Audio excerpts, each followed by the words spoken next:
Okay, I started the recording. It is now 2 p.m. in Paris.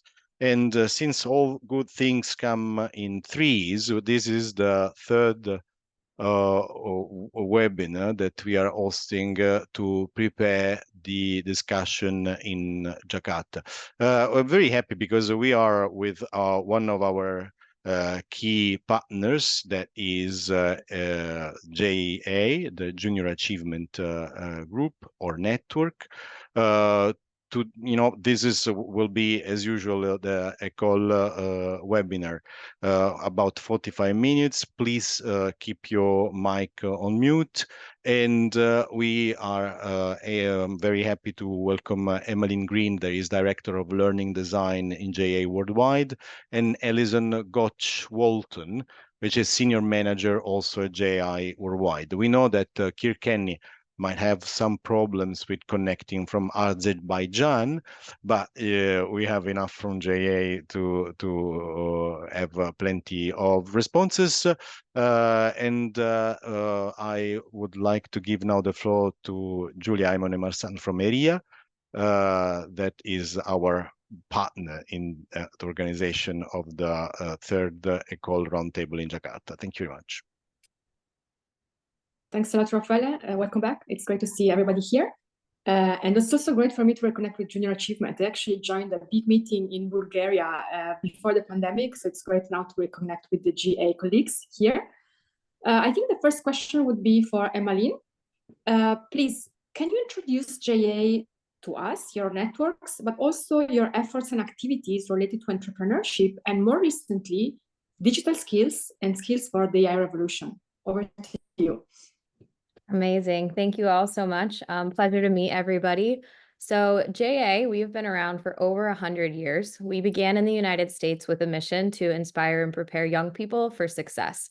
I would say back then, 100 years ago, many people didn't recognize the importance of entrepreneurial skills as a foundation for future leaders. And JA has been there to help serve as that opportunity to shift that mindset and a realization that education has to go beyond traditional academics to provide students with real-world opportunities to build skills in that entrepreneurship space. And so JA, we're uniquely positioned to drive this transformation because of our programming in entrepreneurship, financial literacy, and work readiness. And so we recognize that the skills for the future of work and business are changing rapidly, and that there are really some exciting opportunities and necessary opportunities to start skilling our youth. And it's a blend, a very nice blend of both those technical skills as well as enhancing their uniquely human capabilities. You'll hear us talk about that a lot. That's something that we really try to home in on, is giving our students that chance to build the skills necessary for the 21st century, as well as really look within and in that space of entrepreneurship, what skills like the creativity, collaboration, critical thinking that are going to help them succeed in anything that they do next.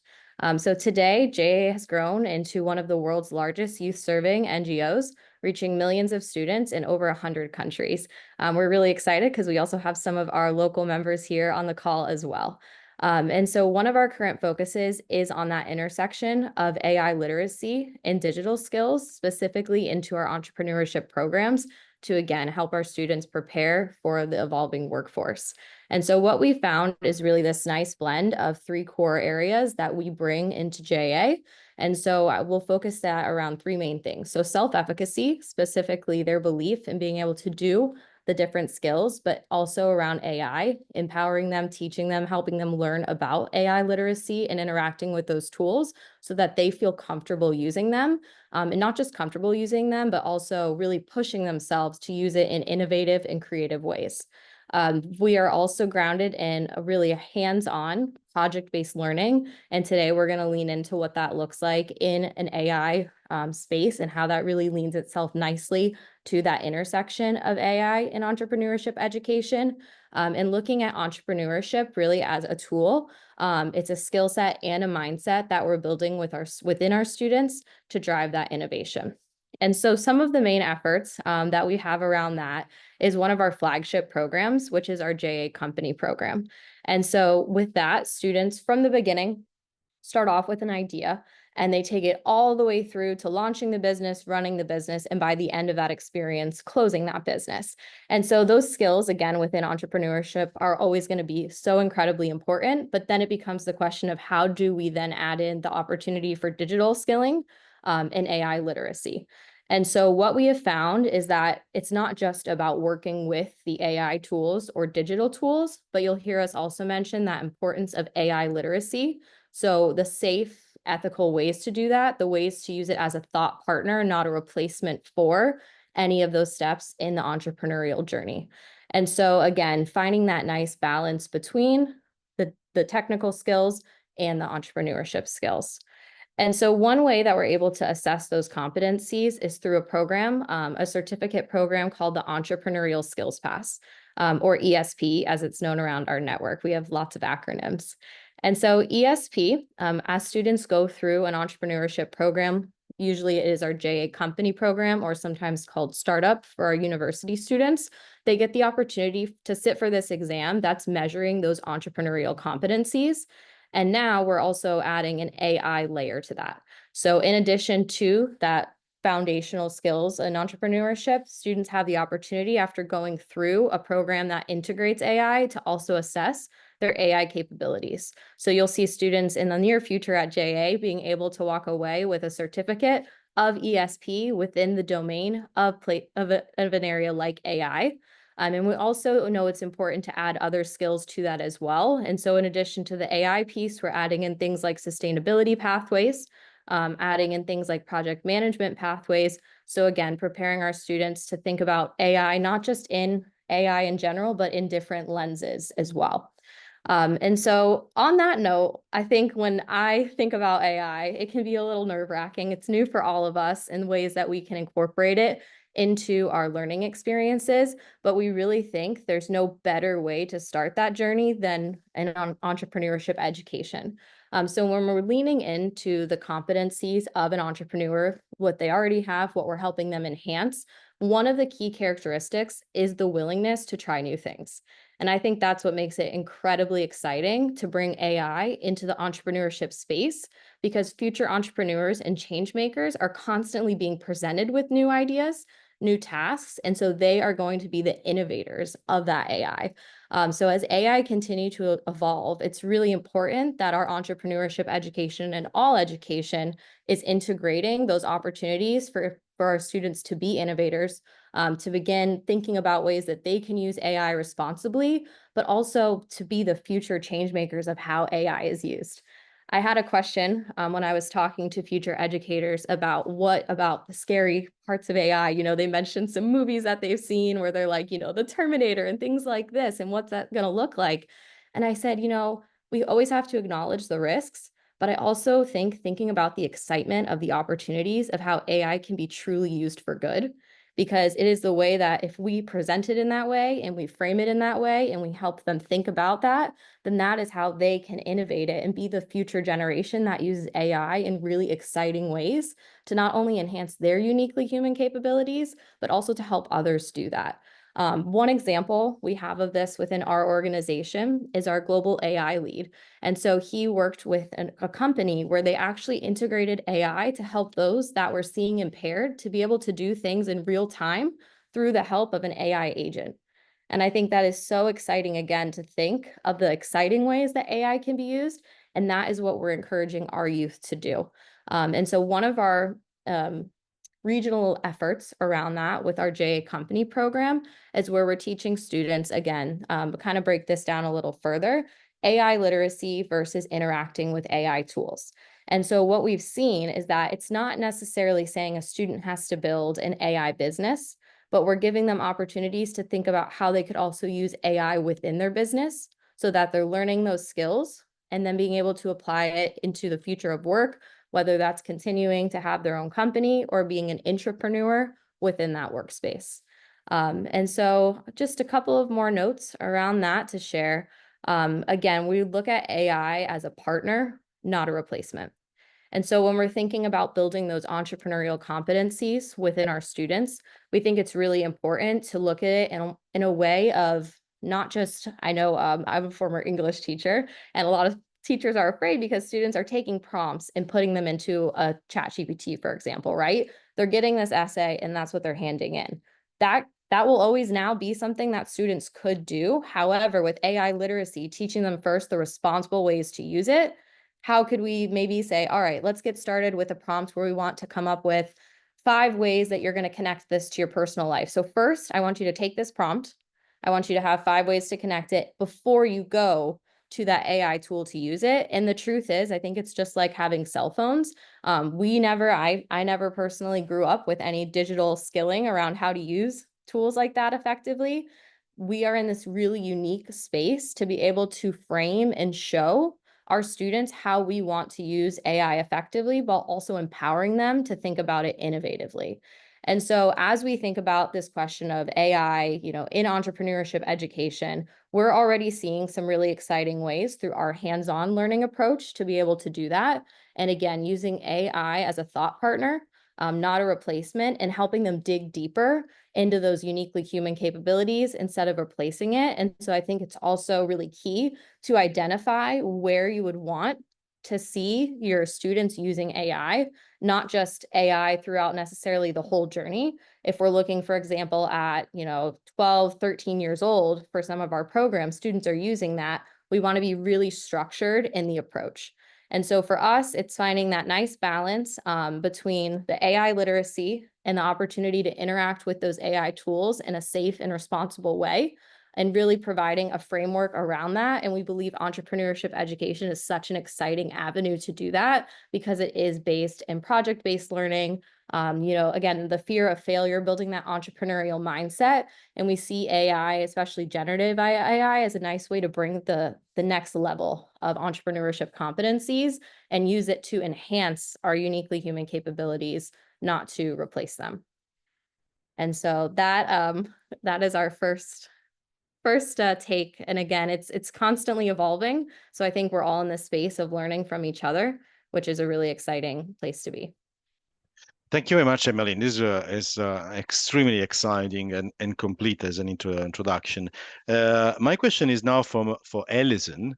And thank you, Alison, for connecting with us, because I wanted to go a bit deeper in the discussion about the interaction between the entrepreneurial mindset intended as a bundle of different skills and generative AI, and discuss with you how, for instance, creativity, problem solving, capacity to work with others can be considered as factors that help people and generative AI collaborating, partner up. I don't know, Alison, please, the floor is yours. Thank you so much. I'm excited to be here with all of you today. And to answer my question, I'm going to talk about the entrepreneurial mindset and then how the integration of Gen AI comes into play. And then we're going to connect and look at some specific JA learning experiences and tie it all together with what Emily just said, those uniquely human capabilities. So when we talk about an entrepreneurial mindset, we really think of it as a way of thinking, acting, and approaching challenges. It involves a set of beliefs, attitudes, and behaviors that helps individuals navigate the uncertainty. And of course, this is going to help us take those calculated risks, seize those opportunities, but it's also important to know that this mindset is not just connected to entrepreneurs.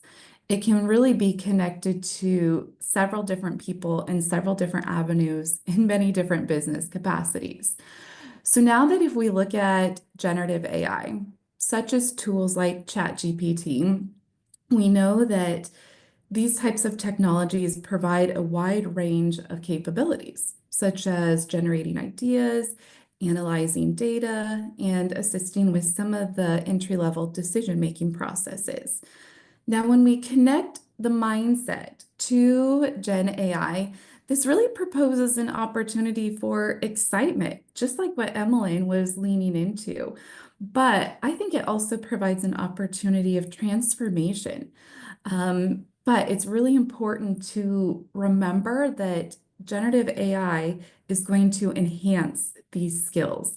It's not going to necessarily replace them. So how are we doing that within JA? So within JA Hong Kong, they're really embracing this opportunity of utilizing Gen AI within JA Company program.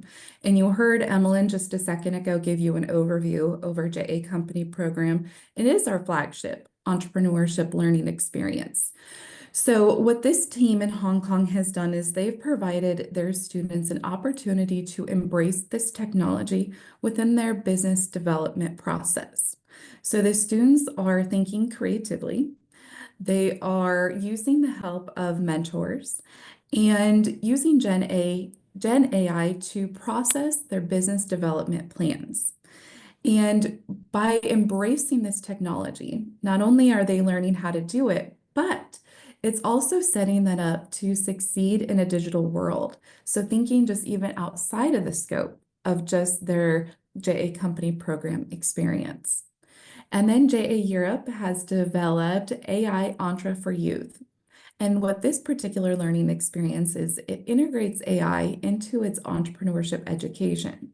So this is helping young people understand the technology, but it also is going to show them some of the limitations as well, which I think it's also important for youth to understand the huge potential, but an opportunity to recognize where those limitations are going to lie within AI, especially Gen AI. So when we're looking at all these different types of learning experiences across our globe, it's really important to emphasize the uniquely human capabilities that complement AI's strength. So while we all know AI excels in data processing, the automation, the humans are going to contribute to the critical thinking. This is where we are really going to lean into that aspect, the empathy and the ethical decision making. This is going to help us shape AI needs that are going to fit our needs as entrepreneurs, as individuals in other different business sectors. And this is why we find teaching with AI and teaching about AI so incredibly powerful. And these examples really reflect the synergies between the entrepreneurial skills and generative AI. And this opens up a whole new avenues of empowering entrepreneur and other businesses, business tactics around the world to act faster and also lean into being more creative and embracing this technology. We know whenever there's any new type of technology being unveiled, as significant as AI, can be unnerving. And so that's why leaning into the approach that Emmeline just said of teaching with AI and teaching about AI can really, for us at JA, set our students up to succeed in a digital world. Fantastic. Thank you so much, Alison. You also started to cover a little bit what's happening across the Asia Pacific. Let's perhaps continue on that. I mean, we are bringing the third roundtable of EECOLE to Asia after an inaugural one in Paris, a second one in North America and Canada. This year, we will meet and discuss about these issues in Jakarta, Indonesia. I think that Kirk, the colleague that was supposed to be with us, is currently busy in Azerbaijan. So I'm going to go back to Emmeline and ask her to tell us more about the different programs and activities that you have in Asia and across the Indo-Pacific. We're very curious to hear more about that. Absolutely. So I think what's really exciting and really want to lean into this as we talk about what's happening with the generative AI and entrepreneurship space across all of our regions is not only the innovative nature, but also the enhancing nature. I think that's really key. When we think about generative AI, it's not something that needs to be done in a standalone way. I think it's looking at opportunities to integrate it into things that are already going really well within your entrepreneurship education portfolio, let's say. And so that's where we've really found, you've heard us say many times, the JA Company program. It's something that is tried and true within our entrepreneurship portfolio. And that's something we've seen, as Alison mentioned, in Hong Kong, where we have initiatives as well as in JA Europe, where they're already taking an existing program with those solid foundations where we know we have that entrepreneurship competencies being built, and then looking for ways for youth to do both, learn about AI, but learn with AI. We've also seen across our Asia Pacific network exciting opportunities with subject matter experts. And so really leaning into those partners that have expertise in the technical pieces to come in and support through AI literacy initiatives. And so we'll have, for example, a day where students come together in Asia Pacific across many of the countries there where they're learning about AI, the foundation. That's so important to give our youth that opportunity to grow those skills to, not necessarily be an AI expert, but to really have the foundational understanding. And so we've seen an exciting mix of enhancing programs that are working well, tried and true in our entrepreneurship space, as well as bringing in new programs across Asia Pacific with partners and experts within that field.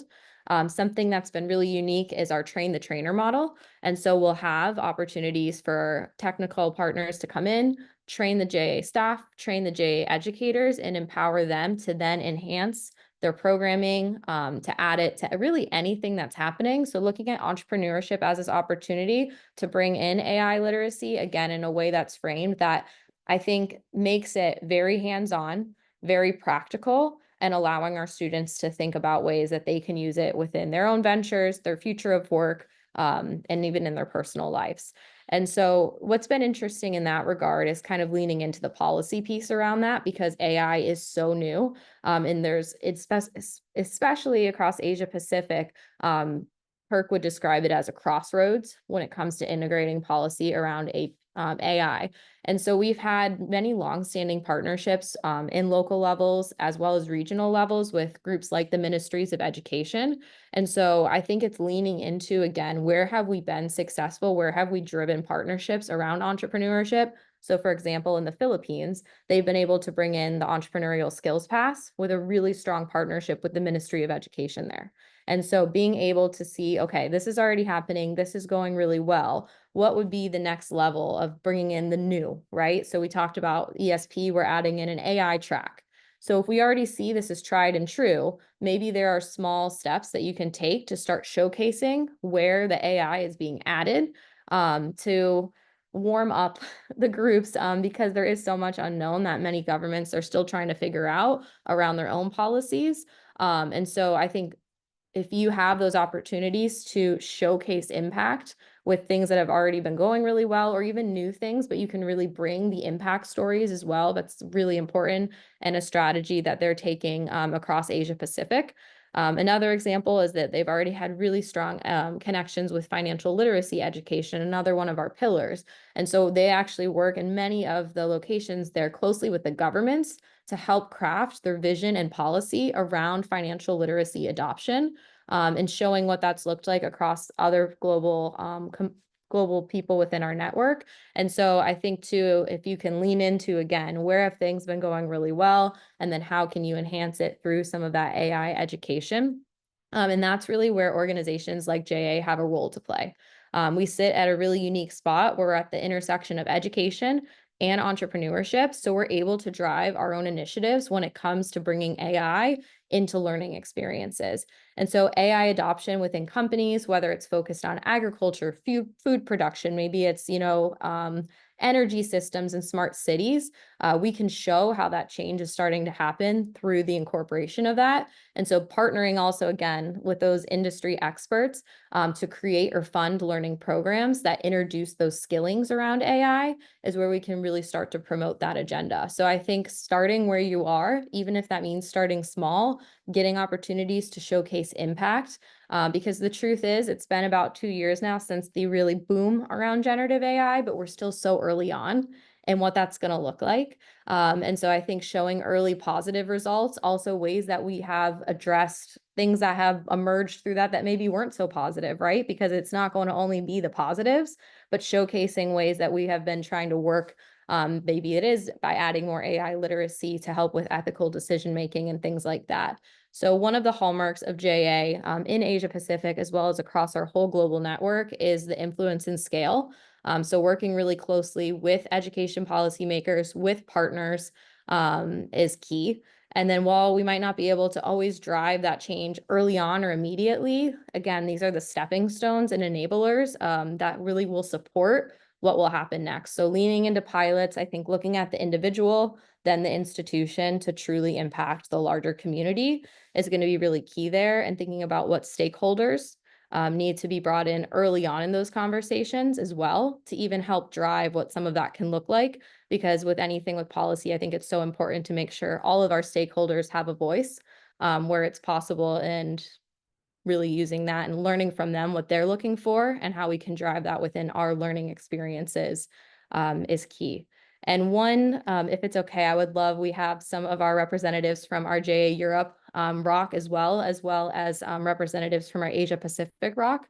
And so they and JA Europe have been able to do some really incredible partnerships already in the AI space. You can see their beautiful backgrounds, EU Code Week. So if it is okay with the group, I would love, Emma, if you want to share maybe a little bit more around some of the how that's worked for policy for you all and the things you've already kicked off the ground so well and so quickly. Yeah, thanks a million, Evelyn, and also for Alison. I think it gives a quite amazing overview what the Junior Achievement Network is doing throughout the globe. So from my perspective, I work within the European Regional Operating Center of Junior Achievement. And then within the education and impact team, of course, we are looking into how specifically on this component, how the different content around AI can be embedded in the different programs.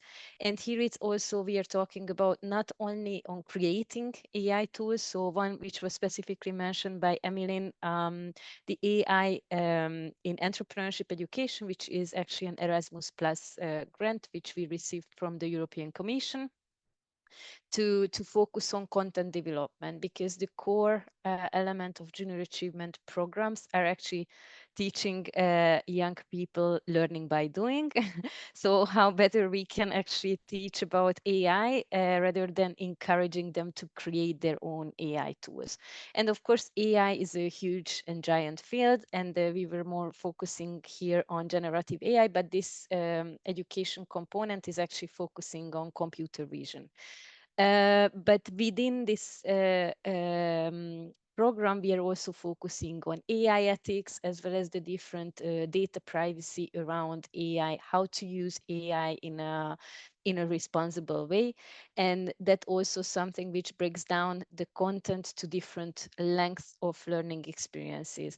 So then we have an initiative, which is the EU Code Week, which with several stakeholders, we are also looking into how upscaling, not only raising awareness about the needs of innovation in education, but also how this need of innovation is required in teachers training, is required in cross-sectoral collaboration between education and the private sector. The Junior Achievement has actually 100 years of experience. So in that sense, our network right now is really in a good position to bring forward those practices which we were focusing on for so long. Thank you very much, Emma and Emily. Thank you so much. Fantastic. Very interesting. And indeed, I mean, I can tell you that each time I speak with business sector leaders across the Asia Pacific, the issue of lack of entrepreneurial skills always comes up. So it's a big need for the region in general, and especially for Southeast Asia, even in well-advanced and developed economies. So it's not a matter of the level of development of the economy, but it's a problem that is widespread. But this, I think, is bringing us to the Q&A session. We already have some questions in the chat box.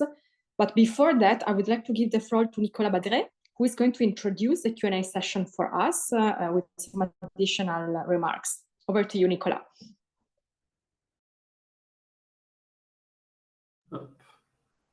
Yes, good afternoon, everyone, and thank you very much. I'm very inspired with everything you just said. Just a quick intro. Galileo is a leading international higher education network. We educate roughly 300,000 students in close to 20 countries, in 60 different schools, 100 campuses. And we educate for business, management, health, art, creation. At present, we are working hard on an innovative Master of Science in Innovation and Tech for Education. And the ambition here is to train future educational transformers that will leverage AI and entrepreneurship to really transform the learning experience. So you can imagine we were super impressed and deeply inspired by JA's comments earlier during this seminar, and by your success, well, century-long success in this space. And I had a question to Emmeline, possibly. Given your extensive experience, what do you see as the critical challenges and opportunities for educational institutions to really transform learning into this AI-driven era? 3 directions, maybe. The first one, the core competences that you think we should focus on to prepare entrepreneurs for tomorrow. The second one is when you onboard students, you talked quite a lot about onboarding the students with the experiences. What would be your recommendation to onboard instructors, tutors? So globally, I would say the teachers part of it. And last but not least, what kind of metrics and methods do you use to evaluate the learning outcomes or the impact of the changes you inject into your training programs? Thank you very much in advance. Thank you. I think exciting to hear too the incredible work that Galileo is doing. It's important for us to be empowering those future change makers. So on the note of the question, so I think leaning into first the core competencies, I think one of the biggest ones is going to be critical thinking. Being able to truly interact with those tools and technologies in a way where we're not just saying, is this good, but is this what I wanted? I think that was something that stood out in one of the talks I went to. It talked about using AI as a visionary versus almost in a way a follower. And so when you ask it to create an image for you, let's say you're trying to create a new logo for a company that you're building, and it gives you something, and it's not the question of I like it or I don't like it, right? It's really digging deeper and asking yourself, is this what I wanted it to have? Is this portraying, the mission that I've written around the organization? Being able to look at all the different components of competitors out there. And so if we're just using AI to use AI and not encouraging them to think deeper about their interaction with the tools and technologies, I think that's a big disservice to our youth who are using that. So I think first and foremost, critical thinking in using it, but also in applying it. When are the appropriate moments to use it? Because it's not always something that needs to be used. So that's key. And then I think creativity as well.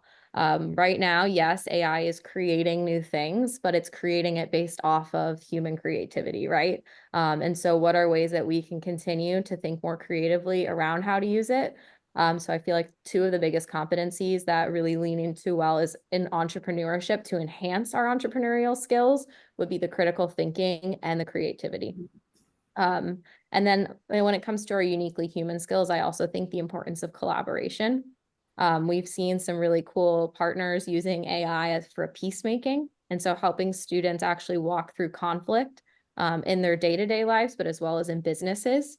And I heard a statistic, I don't want to make it wrong, but it was a pretty large number of companies that close because of early on because of conflict.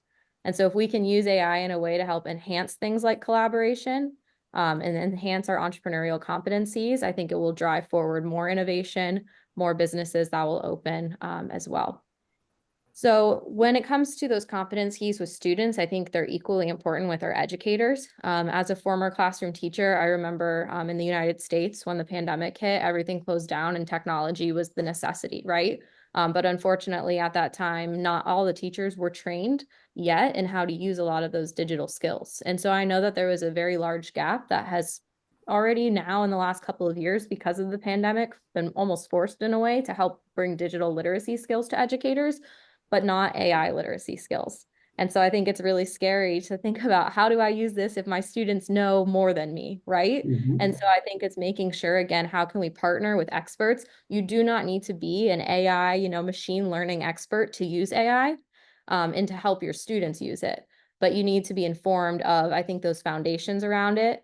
And so really giving our educators opportunities to learn from industry experts, being that connection for them. When you're in the classroom all day long, you don't have the chance to go out and talk to technical partners, but our organizations do. And so how can we bring them to our teachers and bring it in a way where we can relate it? because sometimes too, it can be really, really technical, and then our expertise can help bring it together. And I think an exciting way that really resonates with our educators.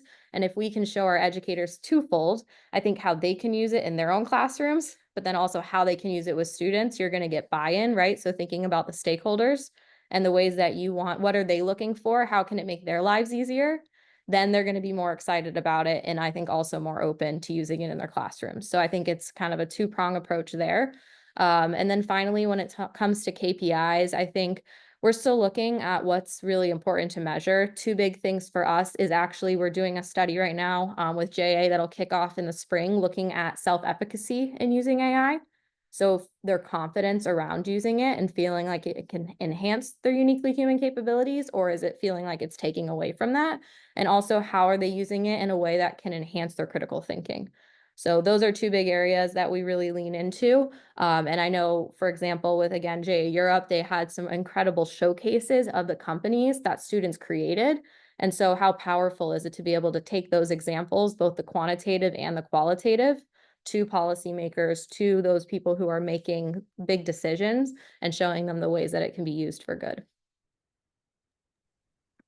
Thank you, Emily. There are some more questions in the chat, and I think that you responded in part to some of them because it was about the mutual interaction between AI and entrepreneurship. So it's not only entrepreneurship that can help with AI, it's also AI that can help with entrepreneurship. But I really like that you never said that we can automatize entrepreneurship education, because, there is a lot of push actually to go towards online, non-synchronic classes or course about entrepreneurship. And I always think that this is a way to waste all the social capital that is one of the key pillars that entrepreneurship education generates and helps immensely people that are exposed to entrepreneurship education. There was a specific question on Indonesia, and I think that is interesting because it says that the curriculum is quite strongly actually closed and focused, and it's difficult to promote innovation. But I know that JI has specific experiences in promoting entrepreneurship in curriculum, including at the primary and secondary levels. Can you quickly give some information about that, please? Yes, of course. So for us, we start from kindergarten all the way through 25. Things like with a kindergartner, a 5-year-old wants versus needs, and laying those foundational components in an early age. And then as we get into the older ages, again, ways that we can teach them about AI, but also working with AI. So it's I think a multi-prong approach, but from the young ages, just laying the foundation in financial literacy, pieces like that. And as they get older, building the entrepreneurial mindset.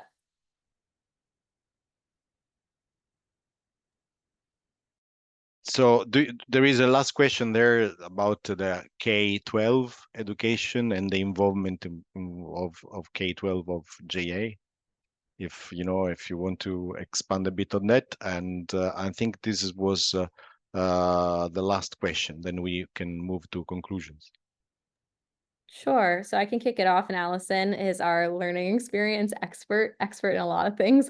So I'll let her add, but I think we've seen some really cool things in K through 12. In our MENA region, so the Middle East, North Africa, they actually created a new course on AI for elementary age students. So from like upper elementary, I would say like maybe 8 to 11 years old, and it's AI adventures. So again, starting students at like a really young age of learning about AI literacy and getting them to do a little bit of prompt engineering. We've seen a lot around the prompt engineering. And then as they get older, we've infused it into our entrepreneurship programs. I think right now we're really looking at work readiness with partners to add their curriculum to existing programs.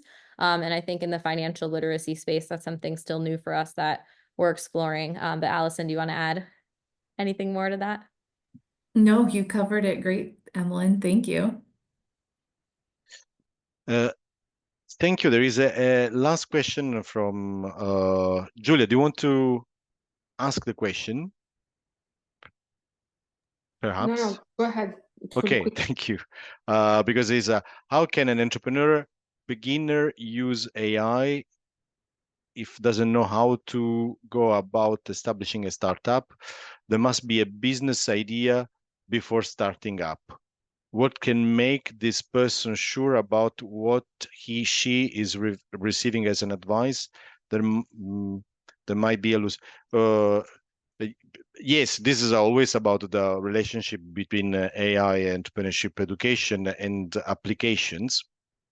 If I may jump in, there is something that is very interesting now about entrepreneurship education. That is, instead of incubators and accelerators, are studios are called, and these studios are disconnected from entrepreneurship ideas and are all about entrepreneurship in the sense that they identify a group of people that can transform ideas into business and invest on that. Emalino or Ellison, do you have any information about studios and any information about the relationship between AI and entrepreneurial studios that you could share? You can say no.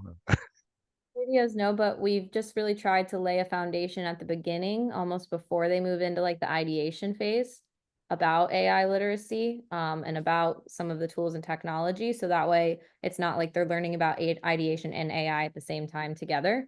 So we just think laying a foundation in it first and then those opportunities later. So thank you. Julia, anything to add? Not really. I mean, I think it's almost, we're running out of time, so it's time to close perhaps. But thank you so much. I really enjoyed our conversation with the JA and other partners today.